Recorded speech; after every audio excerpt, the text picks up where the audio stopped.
Well, Ai Weiwei, thank you so much for being with us this morning at the Athens Democracy Forum. I'm Liz Alderman, the European economics correspondent for the New York Times, and I'm really thrilled to be welcoming you back with us after your appearance on our panel yesterday for the discussion about art and democracy. And you know, of course, you are known around the world for your entire body of art, which supports freedom and gives voice to the voiceless. This theme is expressed throughout everything you do. Indeed, when we look at, you know, what I want to talk to you about today is a new book that you have coming out, which is entitled 1,000 Years of Joys and Sorrows. It's a memoir about your father's exile from China and your own detainment in China for 81 days in 2011, after which you vowed to write a book about your experience. And I think, you know, what's in what I was able to read from the book last night, as much as I could actually, what's interesting is that it puts into context sort of the roots of your activism, of your expression, of the way that you express the importance of freedom and democracy, that goes all the way back to actually the time when your own father was detained in China. He was a poet, and then he was also actually a close confidant of Mao's at one point until things changed radically. So before we get to, you know, reading an excerpt from your book, can you talk to us a little bit about what is it that inspired you to go ahead and write that story now?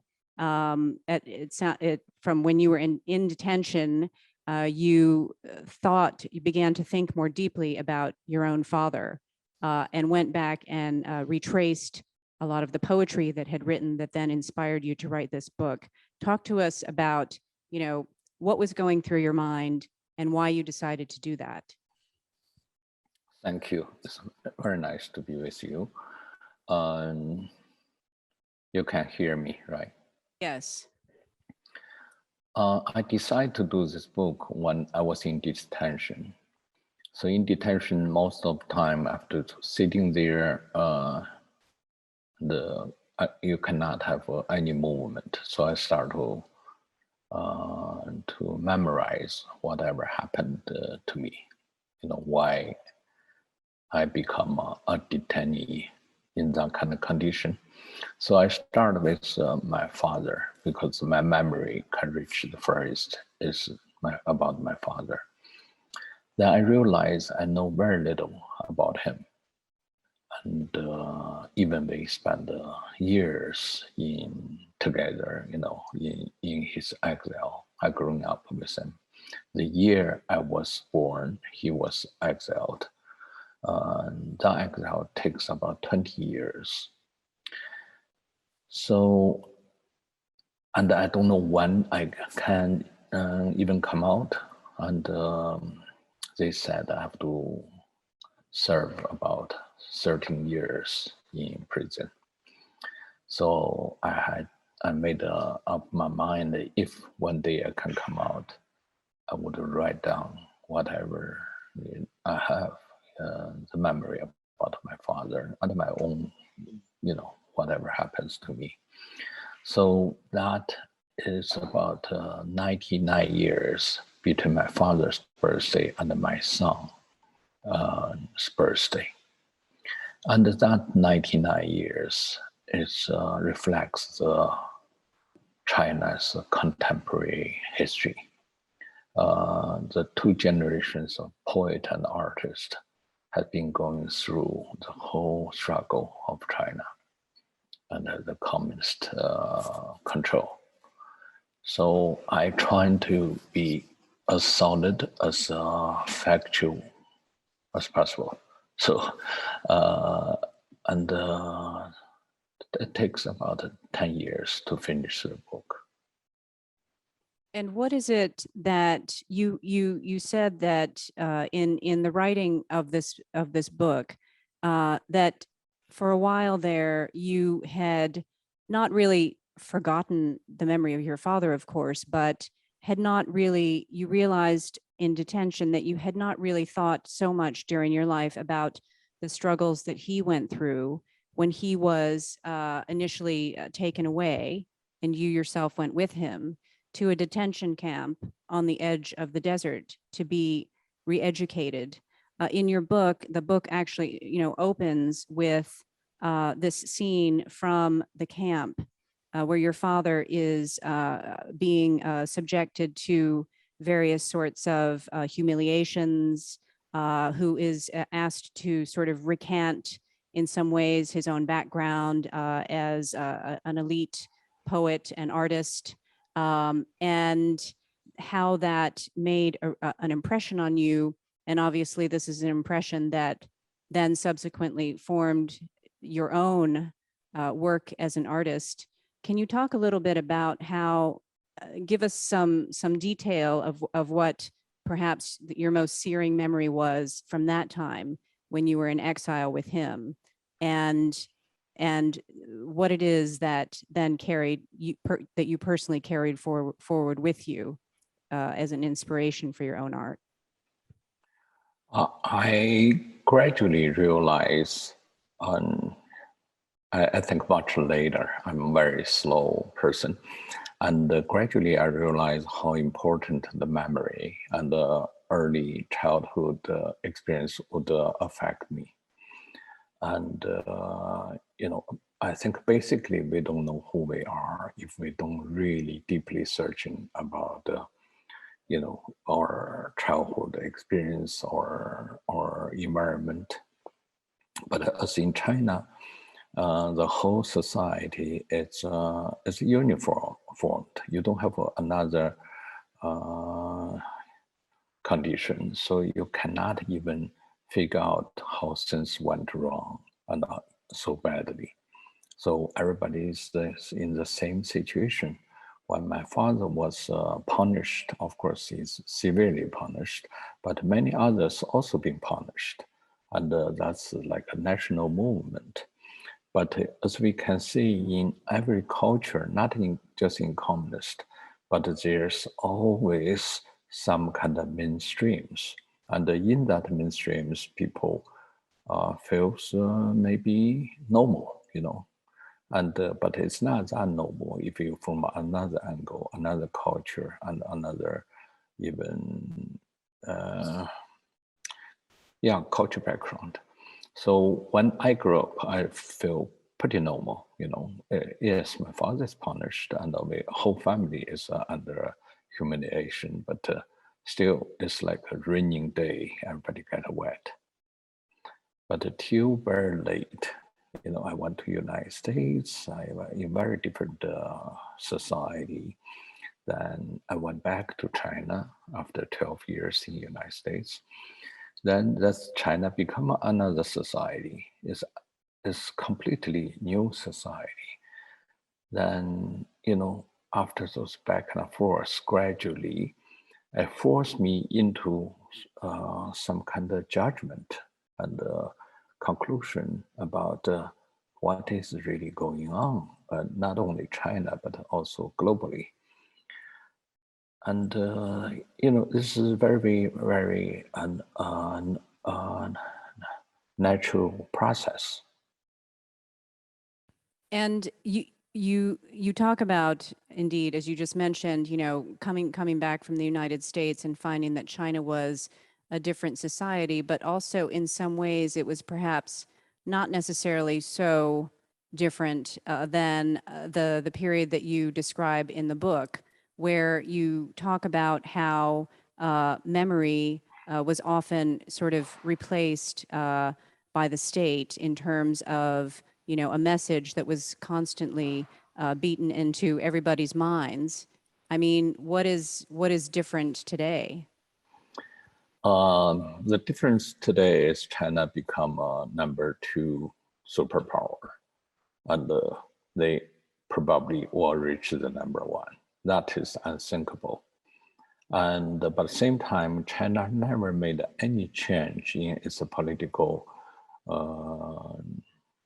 so-called ideology. It's not really ideology, but they still think they can overcome by making China as a super strong nation. And this kind of competition becomes so vivid today, and they never had that clear definition about where China would become. So China is become a threat in the global order. And that's what we can see today. Well, let me, if I could, normally we love to have authors read some excerpt from the book themselves, but I was told that you would prefer it if I would do that on your behalf. So if you would permit me, and I hope I'll do it justice, I wanted to read just kind of a brief excerpt from a chapter in the middle of your book entitled Democracy or Dictatorship. And this chapter covers a period where in the late 1970s, where you had been admitted to the art department of the Beijing Film Academy. And you write that with the Mao era gradually consigned to the past, blind obedience and the cult of personality had lost their currency. History seemed to have turned a new page, and people reveled in the excitement. So much in China's material and spiritual life had been ruined, but all this destruction seemed to have created opportunities for new things, new ideas, and new people to fill the gaps. And the entering class celebrated its good fortune in finding itself in an era of reform. Our parents might still be under a cloud, and our older brothers and sisters might still be toiling in the fields in some remote province. But surely we had a bright future ahead of us. What I soon learned was that I did not fit in with the new post-Mao order any more than I had fit in with the Maoist order that had been shaped or deformed my childhood. I felt an aversion to all the norms and premises that others never thought to challenge, and this kept me in an almost permanent state of tension. Many of my classmates came from privileged established backgrounds, and their superior manner reinforced my sense of being an outsider. And then you go on to talk about how there was a wall in central Beijing that had actually become a wall where artists went to express freedom, to write political slogans, etc. And that it seemed like this was the dawning of perhaps a bit of a new era of freedom of expression. But at the end of the day, as it turned out, people were getting arrested for the statements that they were making against the state. I mean, talk to us a little bit about how that moment also influenced you in terms of your art and your expression moving forward. I have been, we all growing up in a very political environment, but until that moment, there's a change. So when some young people in my generation start questioning what really happened to China in Mao's era and also during the Cultural Revolution, what is really went wrong. So we realize we need democracy, and we need the rights should belong to the people to elect their own officials, but not just to give to new dictators. So those is just purely discussion, and yeah, it's being crashed, and some of people has been sentenced very heavy sentence as some kind of spy for foreign influence. So then I realize I'm a part of this new movement, and if I'm staying there, I probably will be purged because, whatever we are discussion is what we believe. And also we think that will helps China to really overcome its own from their past. So that I feel danger. I think I would love to go out.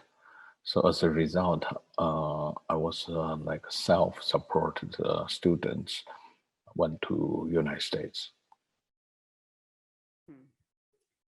And I mean, the experience that you had in the United States, one of the things that you said on the panel yesterday during the discussion of art is that that you do not believe that art should be used as a weapon. Although some people do see your art, the way you express it, as an expression, as sort of a weapon to express freedom. I mean, explain to us what the difference is between what you do, for example, whether it be a representation of a middle finger stuck up at the, at a symbol of China, or an exhibit, for example, of 14,000 refugee life vests in Berlin. What? Sorry. In my case, the art is extension of my life, is what I believe. So it's not a struggle for freedom, but rather it's a freedom represented in a so-called artistic way. So I have a problem with use art as a weapon because that's Chinese communist ideology. They think art is functioning only because it can be part of the propaganda, and they also think their struggle, and through to use this kind of very practical way. But for me, art is our life, and that represents our idea about life itself and the freedom. And in my case, there's a lot of struggle. So I try to reflect my struggle into some form. Very often we call it art, but for somebody, they may not even think that it's art. In many ways, what you just said seems to be the way that your father, as described in your upcoming book, 1,000 Years of Sorrows, had expressed himself through his poetry. Describe for us, if you will, how you write in the book about your father, his transition basically from being a poet and an intellect and a writer who actually knew Mao and had associated with Mao and had been even sought out by Mao for ideas just ahead of the Cultural Revolution, but then how he turned into, in many ways, a victim of the Cultural Revolution campaign, in which Mao then decided that he needed to effectively appropriate culture as a way to effectuate change.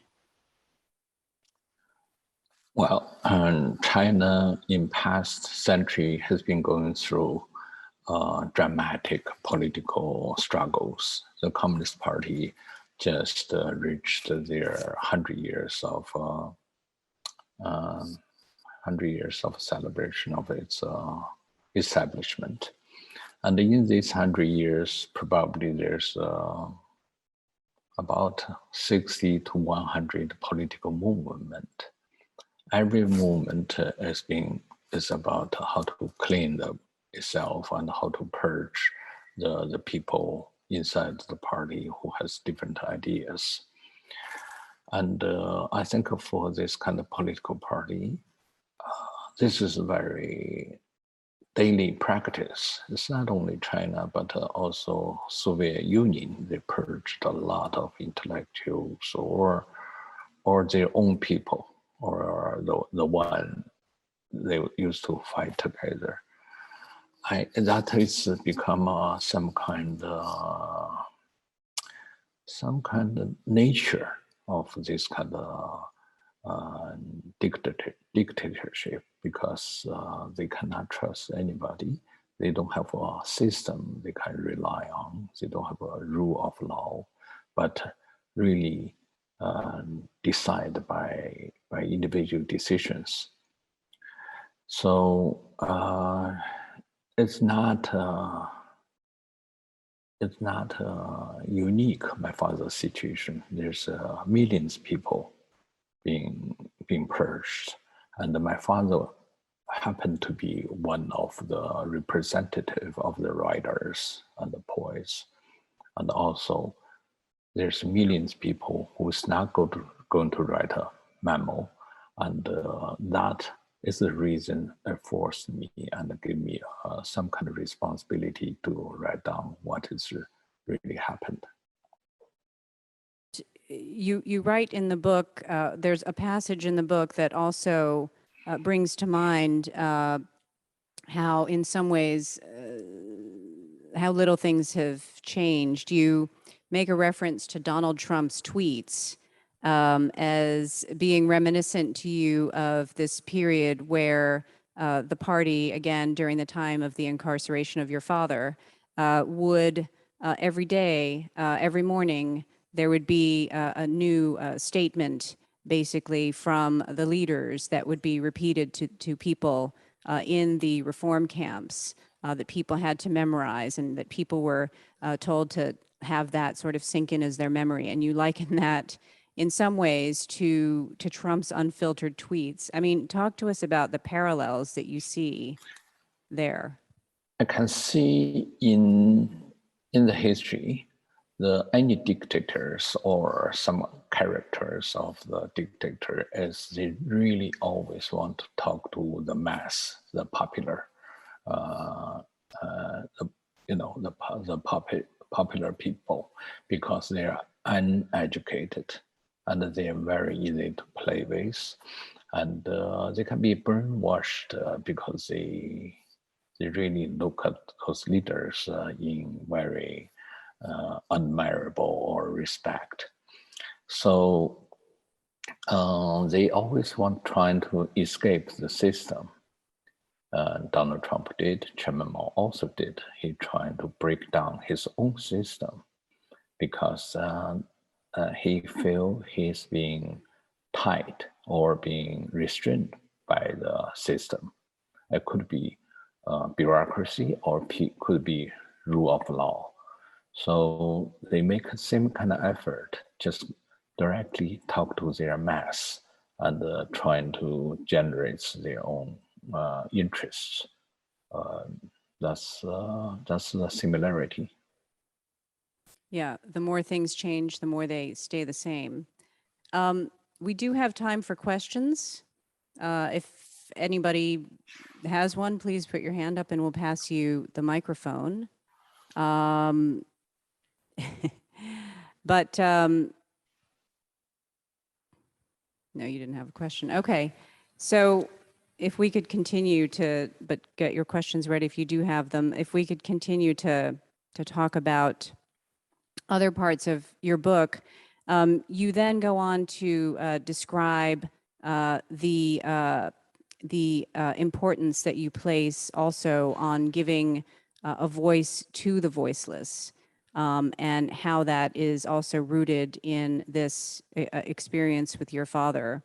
You have done that in a variety of ways, as I mentioned, with with your refugee exhibit. But talk to us about, what it means from your own experience to be voiceless, and what it is that sort of takes away from the human spirit, as you describe it in the book. Yeah. Most people are voiceless, except a few intellectuals who can write, or artists who supposed to present their own expression. And I will stay as the same if there's no internet. In China, nobody can hear anybody. it's everything. Everybody is under this state-controlled media. So there's no single line in on any newspaper or television can violate the party's will, and that will be immediately being put in jail or taken, so that's not possible. But until there's internet, 2005, I started to touch a computer, and so for a period of time, about less than 4 years, China still haven't figured out how to control the internet that time, from 2005 to 2009. And that's the period China holds this Olympics. And I'm also as part of the architects designed the national stadium. And so I do have some, privilege to use the internet and to give out my opinions. So that is like a dream. I never think that is possible. Never happened to my father's generation, never happened to anybody in the history. So I fully occupied myself online and argue about every issue, from small issues about pollution, about the environment, about judicial procedure, about corruption, everything. Every morning I become like a full-time journalist and also lawyer.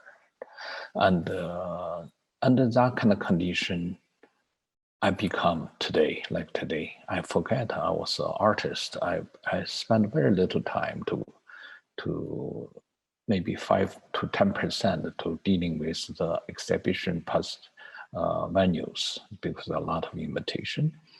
But I only spend less than 10% of time. 90% of the time I'm online to make all those writing and argument. But that also bring me to the trouble and at conflicts with authority and police, and finally and the root of my arrest. Also, I was beaten. I was almost dead in some kind of violence encounters.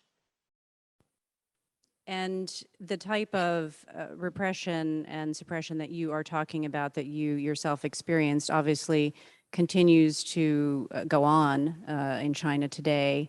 Obviously, one of the, the eyes of the world have also been focused on the situation with the Uyghurs.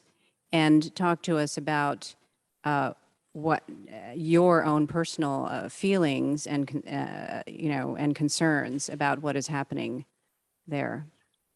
Well, China has been oppressing all the difference, not just someone have a different voice, but even just different religion, different minority people, all being oppressed, like Tibetans or Uyghurs. Those are, and recently even in the Mongolia people.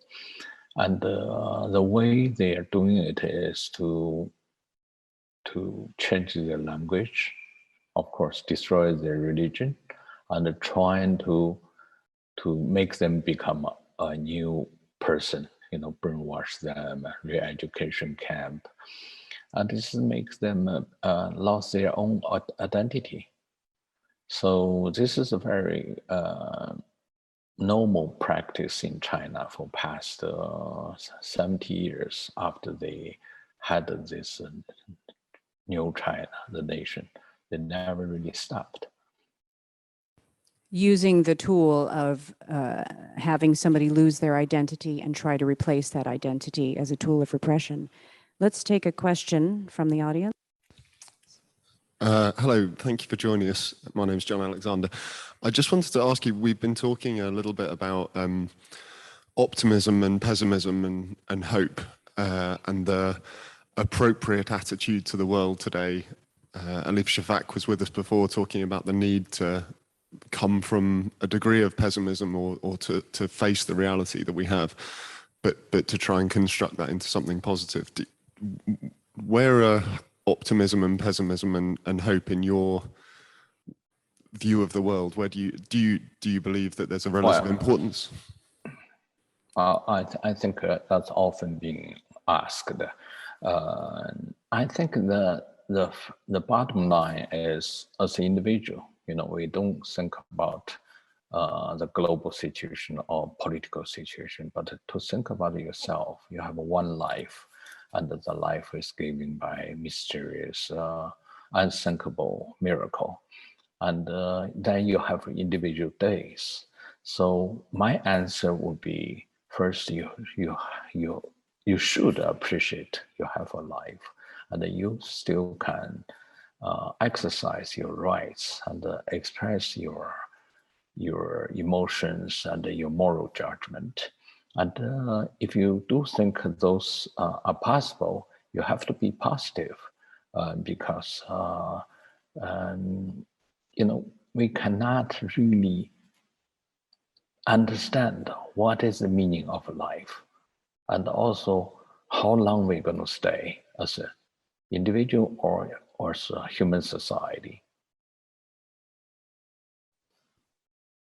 Okay, any other questions? One question that I was wondering about, now when coming back to your book, you said that, again, when you were in detention, you vowed to write a book about why freedom is so precious and why autocracy fears art. I mean, why should autocracy fear art today? Art is about struggle. Art also is about overcome the difficulties, and autocracy is the unnatured force being forced on our life, or political life, or daily life. So that is ultimate enemy of freedom. And if we respect our life, that means the nature of life should be freedom. So we have the ultimate enemy, which is dictators or autocracy. Yeah.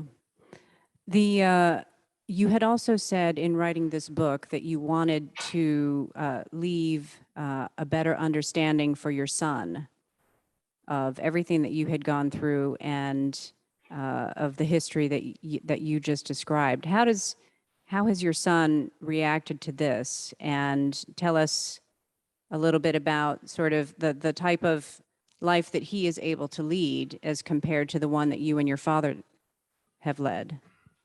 My son is 12, and the year he was born, 2009, I almost lost my life.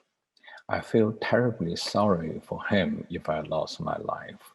And I had a bleeding within my brain, and hemorrhage because police beating.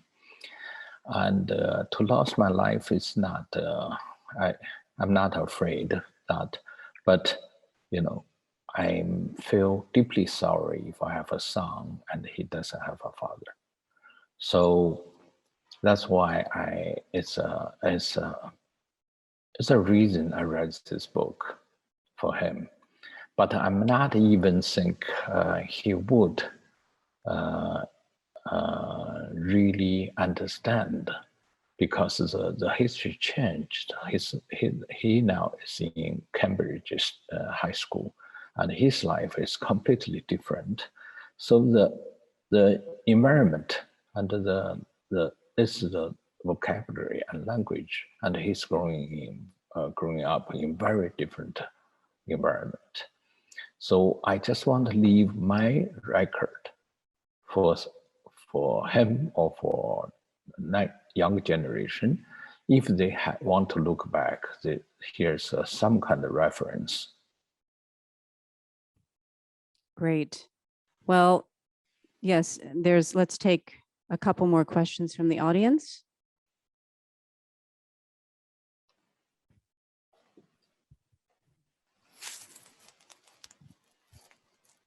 Hello, and thank you for joining. This is Faye from Culture Now. cultural magazine. Sometimes state oppression may not be visible through, for example, physical torture, but subliminal. In Greece, we seem to be under the control and the authority of European Union, as well as big multinationals. How do you feel about this new form of control by neoliberalism? And what do you think are the relationship with what's happening right now in China, which is in between those two situations? And I do think that's a very complicated issue, and I would often think, and even we talk about so-called liberal or democratic society, we still have the same kind of difficulties to recognize our own condition, and very often the mainstream and the education, the mainstream ideology and the education are misleading, and which is somehow against the intellectualism. Individual still have a very dramatically difficult time in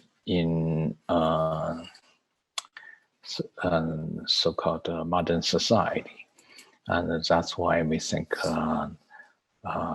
it's a very complicated issue, because we are not only talk about ideology. Ideology is very simple, but we have to put ourselves into struggle to test ourselves, because eventually all those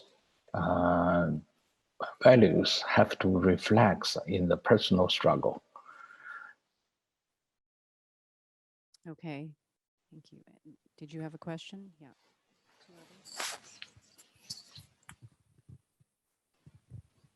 Hi, thank you for being with us today. My question is about the interplay of artistic authenticity and celebrity. So you are arguably the most celebrated artist in the world, and people go to see your exhibits, are drawn to you simply by your name alone without even necessarily knowing that much about you. And I wonder, how does this acquisition of celebrity, particularly in light of your early years and these contradictions, these amazing extremes of a life you've led, how has that changed you? Both in good ways, how has that empowered you, but also perhaps in bad ways? What are the incentives that are created there for the artist? And how can we learn from that experience to inform this perennial interplay of art and celebrity and all that entails? Well, I gradually hear more about the celebrity. You know, I realize that probably I'm one of the self-made one, and for me, I think it's heavy. That means you have more responsibility, and also it's challenging because you have to really protect what really you are, and really to defend those issues. So make me become even more serious or more mean even sometimes, because you have to make it very clear. And so I think interestingly, you would have more enemies in my case. And you know, you can enjoy that. I do enjoy that, because that's how I functions. And but you also cannot lose the touch, and you have to really relate to everyday life. You know, I do cooking, I do farming, I grow vegetables. I have to watering those flowers and planting things, because you cannot lose the touch. You become some kind of hypocrites or fake. Just you cannot be burned out by this kind of illusion. I have some good opportunity when I was very young, because my father was much more popular than anybody in China. He was like the most renowned art poet. Even today, all the textbooks have to, students have to read his poetry. He being classified as the patriotic poet of China today. Even all those leaders can memorize his poetry. But when he was punished in these 20 years, clean the public toilet, insulted daily, and there's no single one would protect them. So you have to understand that what is the popularity. Those things can be clearly cashed out. It's not really what belongs to you, but you really have to have your own solid beliefs.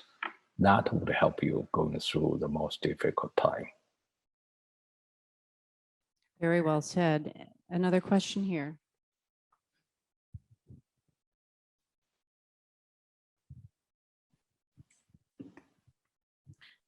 Hello, and thank you for being with us today.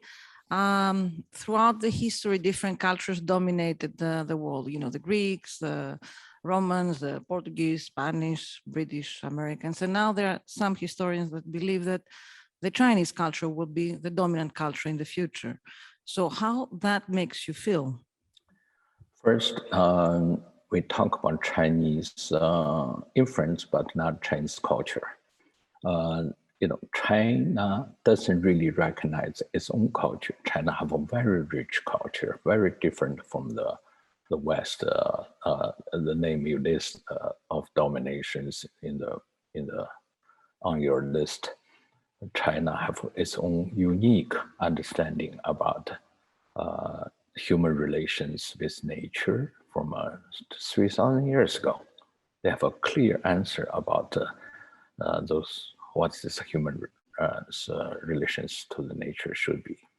And also they have a very strong culture of intellectuals and understate and personal behaving values, individual values, family values, but all those being destroyed by communists. They don't know what they have. That is the most sad thing is they do have a lot, but now they just become a new capitalism, the state capitalism, trying to make as much as possible. They think only by doing that can secure China's power. So yeah, so China is not going to dominate because they lost all, culture are really going to be inherited by each generation, and they have been many generations lost their memory. Many people tell me beautiful stories. I said, why don't you write down? They said, we're not going to write down anything. The lawyers, the struggle, the people. I said, just write down. You have so many things to tell. But I don't know why, people are dealing with their most precious experience and like a trash, and they are looking for something which is really trash, but they think it's precious. Well, and the loss of memory and the importance of keeping memory alive are really among the key themes in your book, 1,000 Years of Joys and Sorrows. So it's a beautifully written book. It's astounding in terms of the narrative, which really brings you right into the scenes of you yourself and your father in these camps, and your life, the evolution of your life as an artist and as a dissident and as a voice for those who don't have voices as well.